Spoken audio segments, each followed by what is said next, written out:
اعوذ باللہ من الشیطان الرجیم، بسم اللہ الرحمن الرحیم۔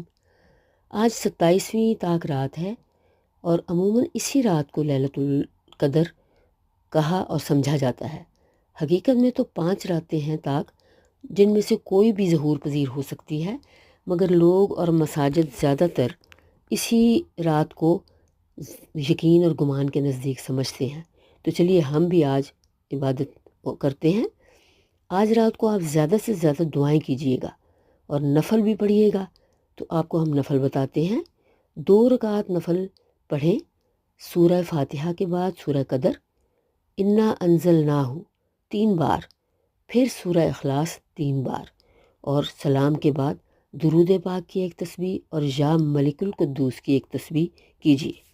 اس کے بعد دعا، جتنی بھی دعا کر سکتے ہیں، رونا اور پیٹنا شروع کر دیں اللہ تعالیٰ کے سامنے، جو بھی آپ کر سکتے ہیں کہ نہیں اللہ تعالیٰ مجھے چاہیے، یہ چاہیے، تیری مہربانی ہے تو ہمیں دے۔ جو بھی آپ کی پریشانی ہے، جو بھی آپ کی ضرورت ہے، اللہ تعالیٰ کے آگے بچھا دیجئے، کھول کر رکھ دیجئے۔ اس کے بعد 2 رکعت اور نیت کیجئے، اور سب سے پہلے سورہ فاتحہ، اس کے بعد سورہ فاتحہ کے بعد سورہ قدر یا سورہ تکاثر، یعنی الہاکم التکاثر۔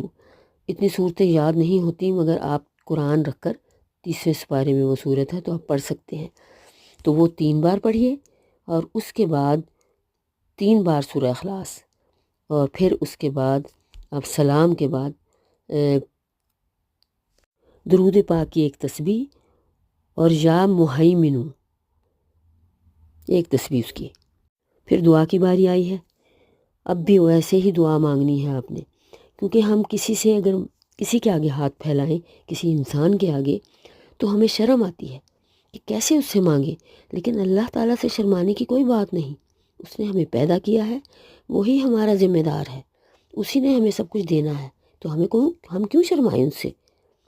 تو دل کھول کر مانگ لیجئے جو کچھ مانگنا ہے آپ نے، بہت سارا مانگیے، کیونکہ اس کے پاس بہت بڑے خزانے ہیں، اس کے پاس تو بہت کچھ ہے، وہ سب کچھ دے گا آپ کو۔ 2 رکعت کی نیت پھر کیجئے، اور اس کے بعد سورہ فاتحہ کے بعد سورہ قدر 1 بار اور سورہ اخلاص 7 بار، اور اس کے بعد آپ ایک یا جبارو یا قہارو کی تسبیح کریں، اور پھر اس کے بعد آپ درود شریف پڑھیں، اور اس کے بعد آپ سلام کے بعد آپ 100 بار استغفار کیجیے گا۔